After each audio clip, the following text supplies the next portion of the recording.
ऐसा नहीं है कि आयशा से जो जुड़े हुए हैं उनसे कोई जाति दुश्मनी हो जामिया एडमिनिस्ट्रेशन की कोई नहीं मिलता? क्या आपको लगता है उसमें आयशा भी पार्टिसिपेट करती हैं?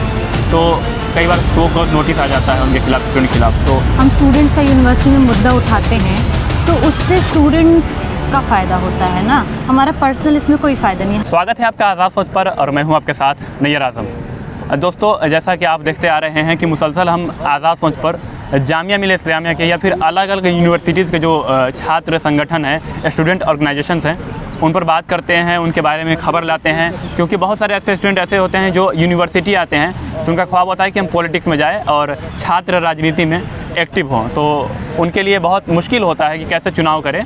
तो हम अपने इंटरव्यू के ज़रिए ये कोशिश करते हैं कि उन्हें बता दें उस ऑर्गेनाइजेशन के बारे में कि उनसे क्यों जुड़नी चाहिए, उनसे क्या फ़ायदे होने वाले हैं। तो इसी कड़ी में मेरे साथ बातचीत करने के लिए मौजूद है इस वक्त आयशा की एक मेंबर अंजलि, जिनसे हम आयशा के बारे में बात करेंगे और उनका एक्सपीरियंस जानेंगे कि आयशा में कैसा रहा है अभी। तो अंजलि, सबसे पहले आपका आज़ाद सोच पर स्वागत है। शुक्रिया।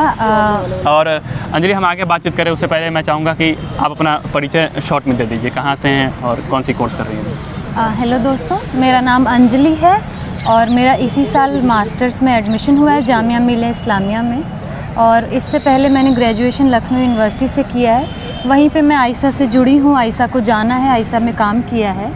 और आयशा जो है एक संगठन, उसका आइडिया बहुत अट्रैक्ट किया, तो वही उसमें आज आपसे आप आयशा में आप कब से जुड़ी हुई हैं और किन किन तरह के प्रोटेस्ट में हो या फिर किस तरह से पार्टिसिपेट किए आप, थोड़ा सा उसके बारे में बताइए, अपना एक्सपीरियंस बताइए। आयशा में मैं करीब 2.5-3 साल हो गया मुझे जुड़े हुए। और आयशा जब मैंने लखनऊ यूनिवर्सिटी में एडमिशन लिया था उस वक्त कोरोना का टाइम था जी। तो लखनऊ यूनिवर्सिटी का इस तरह का माहौल था कि यूनिवर्सिटी जैसे बाकी जगह दिल्ली में यूनिवर्सिटी बंद हो गई थी, पर लखनऊ यूनिवर्सिटी बंद नहीं हुई थी। वहाँ पे कोरोना आया था, उस वक्त 3rd ईयर के फाइनल ईयर के एग्ज़ाम हुए थे पीक कोरोना में। तो यूनिवर्सिटी में एक आयशा ही संगठन था जो यूनिवर्सिटी बंद करने के लिए लड़ रहा था कि आप यूनिवर्सिटी बंद करिए, बच्चों के, स्टूडेंट्स के हेल्थ का सवाल है, प्रोफेसर्स के हेल्थ का सवाल है। उस टाइम पे फिर जब यूनिवर्सिटी में मैंने एडमिशन लिया, वहाँ पे आयशा से मिली, स्टडी सर्कल्स वहाँ आयशा कराता था। विमेंस डे जो एंट्रेंस के लिए होता है ना, स्टडी सर्कल। हाँ, एक एंट्रेंस के लिए आयशा कराता था कि एडमिशन हेल्प डेस्क, जहाँ पे तैयारी भी कराते हैं स्टूडेंट्स की। और दूसरा एक जो स्टडी सर्कल जब आप कैंपस के स्टूडेंट्स के लिए, कि जैसे विमेंस डे पे हो गया, किस तरह से डिस्कोर्स होता है, क्या चीज़ स्ट्रगल रहा है विमेंस डे का। एनईपी उस वक्त नया नया आया था 2020 में, एनईपी न्यू एजुकेशन पॉलिसी है ना, न्यू एजुकेशन पॉलिसी। तो उस पर भी आयशा ने एक स्टडी सर्कल रखा था कि किस तरह से जाने, स्टूडेंट्स जाने कि आयशा क्या है, एनईपी में किस तरह से जो है कि बहुत सारी दिक्कतें हैं, रिजर्वेशन नहीं लागू है, या एक आम छात्र जो 70 पेज का डॉक्यूमेंट नहीं पढ़ सकता वो स्टॉक में आके समझे कि एनईपी क्या है। इस तरह के स्टडी सर्कल्स कराता है। मतलब हर चीज़ को आसान भाषा में, जैसे आप एनईपी यानी नेशनल एजुकेशन पॉलिसी के बारे में बता रही हैं, या फिर स्टडी सर्कल के जरिए जो स्टूडेंट जहाँ भी जिस किसी भी यूनिवर्सिटी के लिए तैयारी करना चाहते हैं तो वहाँ के एंट्रेंस के बारे में और उसके लेकर के तैयारी करवाते हैं। जी जी। अभी आयशा में कितने मेंबर, एक्टिव मेंबर है, कुछ अंदाज़ा है? आप यहाँ जामिया मिल्लिया इस्लामिया का पूछें तो एक्टिव करीब शायद 15 मेंबर्स हैं, 15 के करीब एक्टिव हैं। और जो हमारा मेंबरशिप है वो 100 से ऊपर है। अच्छा, तो कई बार ऐसा होता है कि किसी ज्वलनशील मुद्दे पर यहाँ पर प्रोटेस्ट होता है, उसमें आयशा भी पार्टिसिपेट करती हैं, तो कई बार शो कॉज नोटिस आ जाता है उनके खिलाफ, स्टूडेंट के खिलाफ। तो उनके लिए आयशा उन स्टूडेंट्स के लिए कैसे खड़ी होती हैं, क्या खड़ी होती हैं नहीं? जैसे कि अगर हम किसी प्रोटेस्ट में जा रहे हैं या कुछ भी कर रहे हैं जो एडमिनिस्ट्रेशन को पसंद नहीं आ रहा है जी, तो वो शो कॉज नोटिस दे देता है कि आप ऐसा क्यों कर रहे हैं, परमिशन नहीं है, बहुत सारी चीज़ें जो एडमिनिस्ट्रेशन करता है। तो उसके लिए हम हमारे जिस भी साथी के ऊपर शो कॉज नोटिस आता है उसके साथ खड़े रहते हैं, उसका जवाब लिखते हैं, जितने भी जो सवाल पूछे होते हैं उसका जवाब लिखते हैं। और मतलब जैसे शो कॉज नोटिस तो बेबुनियाद ही होता है, तो शो कॉज नोटिस के जवाब में हम यही लिखते हैं कि आप इस तरह से जो आपने बोला है, इल्ज़ाम लगाए, वो हम खारिज करते हैं। और पूरा जिसके ऊपर भी शो कॉज नोटिस आया है उसको नेशनल से हेल्प हो या यूनिवर्सिटी के यूनिट से हेल्प हो, या अगर लीगल हेल्प हो, कोई लीगल कार्रवाई करने जाना चाहता है तो लीगल हेल्प भी हम करते हैं। अच्छा, ये जो ऑडियंस देख रही है अभी, तो उनके मन का एक सवाल पूछ लेता हूँ, और ख़ासतौर से उनके लिए जो सर्च कर रहे होंगे अभी कीवर्ड पे कि मतलब कैसे ज्वाइन करें, कौन सा है, क्या है आयशा, तो क्या आयशा पॉलिटिकल मंच देती है? आयसा या फिर सिर्फ एक्टिविज़म का मंच है यहाँ पर? आयसा ऑल इंडिया स्टूडेंट्स एसोसिएशन जो है वो एक एगिलिटेरियन समाज का सपना देखती है। आयसा बेसिकली CPI-ML जो communist party of India Marxist Leninist जी। है उसका स्टूडेंट विंग है। अच्छा, CPI-ML पार्टी? CPI-ML का स्टूडेंट विंग जी। है। तो जो स्टूडेंट हैं वो आयसा एज ए स्टूडेंट आयसा कर सकते हैं। हमारा एक विमेंस का विंग है जो एपवा के है, और यूथ का है जो स्टूडेंट नहीं है वो RYA में जुड़ सकता है, रिवोल्यूशनरी यूथ एसोसिएशन। हमारा ट्रेड यूनियन भी है एक्ट 2।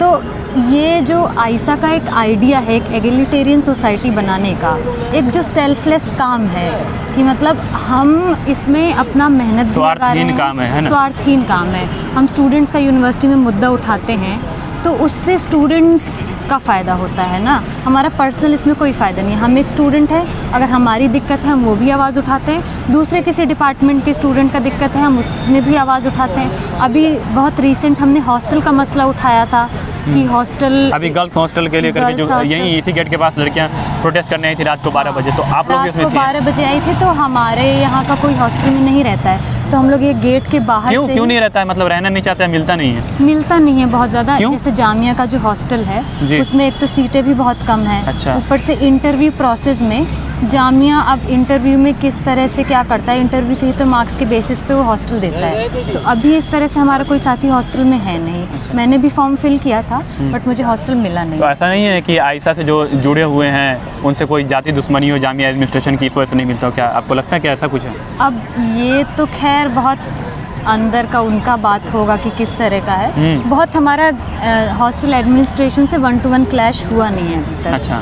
तो हमारा कोई साथी हॉस्टल में नहीं था, तो हम लोग गेट के बाहर से ही जो भी साथी हमारे लड़कियां प्रोटेस्ट कर रही थी हॉस्टल के लिए, उनको सपोर्ट कर रहे थे? हाँ, सपोर्ट कर रहे थे। स्टेटमेंट, उनकी सॉलिडारिटी स्टेटमेंट लिखना, पोस्टर निकालना, सोशल मीडिया पे जो सारा चीज़ चलाना कि लोगों तक बात पहुँचे, और उनके लिए चाय बिस्किट बहुत देर 4-5 घंटे प्रोटेस्ट चला, रात को और काफी ठंड भी बहुत थी, ठंड तो भी। कंबल और ये सारी चीज़ों का इंतज़ाम करना, अच्छा। असिस्ट कर रहे थे। भले ही हम एक्टिवली अंदर प्रोटेस्ट में पार्ट नहीं थे, बट एक स्टूडेंट का जो हेल्प होता है ना, किसी भी तरह से हम कर सकते हैं, वो एक हम एस्पायर करते हैं कि हम बिल्कुल उस तरह का हेल्प करें। अब एकदम बेसिक से सवाल पर आ जाते हैं। जी। जो जुड़ना चाहते हैं आयसा से, कैसे प्रोसेस क्या है उसका, कहाँ से उसको फॉर्म मिलेंगे, कैसे कांटेक्ट करें आप लोगों से, ये बताइए। आयसा का जैसे आप जिस भी यूनिवर्सिटी में हैं उसका जैसे इंस्टाग्राम पेज हो गया, जैसे आयसा जामिया का आयसा जामिया है इंस्टाग्राम पे? हाँ, इंस्टाग्राम पे उसमें भी हर किसी के बायो में फॉर्म होता है, बट ज़्यादा बेटर होगा कि नंबर से कांटेक्ट करें और मिल लें। बहुत ऐसा कोई वो नहीं है कि बहुत फॉर्म फिल करना है, ये है वो तो ऑनलाइन फॉर्म होता है, इसलिए नंबर मिल जाए तो हम खुद ही कांटेक्ट कर लेते जैसे हैं। इंस्टाग्राम पे है तो आयसा जामिया का पेज है, फेसबुक पर भी है, ट्विटर पर भी है ना, हर जगह पर है। और अच्छा ये बताइए कि जो आप बता रहे थे 15 स्टूडेंट मेंबर मतलब अभी एक्टिव हैं आपके पास, तो हाल के दिनों में किस किस तरह की एक्टिविटी, कुछ एक्टिविटी करवाए हों, मीटिंग करवाई हों? लास्ट मीटिंग कब रखी गई थी आपकी तरफ से? अभी इसी 1 हफ्ते पहले GS कैश का gender sensitization cell against sexual harassment, उसका एक स्टडी सर्कल और मीटिंग की यूनिवर्सिटी में। ICC तो है बट उसका प्रचार नहीं होता है। हर चीज़ का प्रचार ये लोग जगह जगह पोस्टर और ये सब लगा देते हैं, लेकिन कैंपस में कोई सेक्सुअल हरासमेंट या छेड़छाड़ इस तरह का अगर घटना हो तो स्टूडेंट किसके पास जाए? ICC तो उन्होंने बना दिया है, पर आप कांटेक्ट दे रहे हैं या उस पर कोई आवाज़ उठ रही है? इस तरह की जो घटनाएं होती हैं, जैसे आपने बहुत BHU का देखा होगा, हाँ, अभी सुना IIT BHU में जो सेक्सुअल हरासमेंट हुआ है, तो वहाँ से ही पूरा मांग उठा है कि GS कैश हर जगह यूनिवर्सिटीज़ में लागू किया जाए। और ऐसा नहीं है कि आयसा जामिया है तो सिर्फ एक ही यूनिवर्सिटी के अंदर कन्फाइन हो जाए।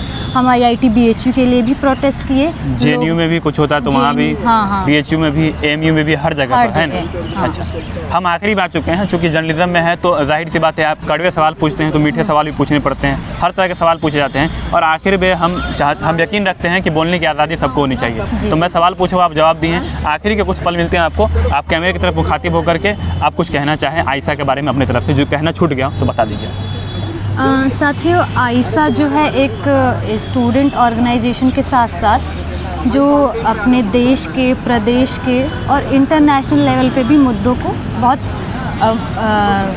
क्या कह सकते हैं उसको कि फ्रंट फुट पे आके रखता है, मुखरता के साथ, हाँ, प्रमुखता के साथ रखता है। और ऐसा नहीं है कि हम इस तरह से बात कर लें कि अपीज़मेंट कर लें या बैलेंस चीज़ों को बैलेंस लेकर के नहीं, बहुत रेडिकल आइडियोलॉजी के साथ कि जैसे पैलेस्टीन का सपोर्ट हम कर रहे हैं, भले हमारी खुल के सरकार कर कुछ रहे भी हैं, है कहे, ना? खुल के हम पैलेस्टीन का सपोर्ट कर रहे हैं।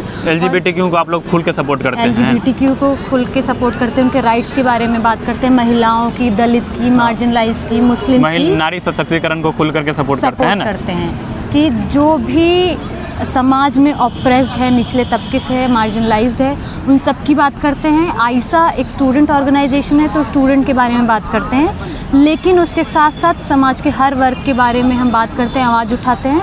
और हमारा ये मानना है कि सबकी लड़ाई साथ चलती है, किसी की लड़ाई अलग आइसोलेशन में नहीं चलती है, सबकी लड़ाई साथ चलती है। और उसी आइडिया के साथ हम मिल के पूरे समाज में काम करते हैं। और जिसको भी जुड़ना होता है उसको बहुत कोई प्रोसेस नहीं में फंसाते हैं। आप बताएं उसके बारे में, है ना? तुरंत आप जुड़िए, बात करिए। और अगर आप नहीं भी जुड़ना चाहते हैं, आपको बस आके बात करनी है, तो हम वो भी कहते हैं आइए बैठ के बात करें। बैठ के बात करें, मतलब पूरे आज़ादी में पूरा बिलीव रखती हैं, है ना? जी, बिल्कुल। ठीक है अंजलि, आप मुझसे बात की, आयशा के बारे में बताई, आप बहुत कीमती समय में से कुछ पल निकाली मेरे लिए, इसके लिए आपका बहुत बहुत शुक्रिया। बहुत शुक्रिया। तो ये थी मेरे साथ अंजलि, जो आयशा से जुड़ी हुई हैं, वहाँ की मेंबर है, और बता रही थी आयशा के बारे में। उम्मीद करता हूँ दोस्तों कि आयशा को लेकर के ऑल इंडिया स्टूडेंट एसोसिएशन को लेकर के आपके जो भी डाउट रहे होंगे वो सब क्लियर हो गया होगा। मिलते हैं अगले वीडियो में किसी खास इन्फॉर्मेशन के साथ, तब तक के लिए बहुत बहुत शुक्रिया।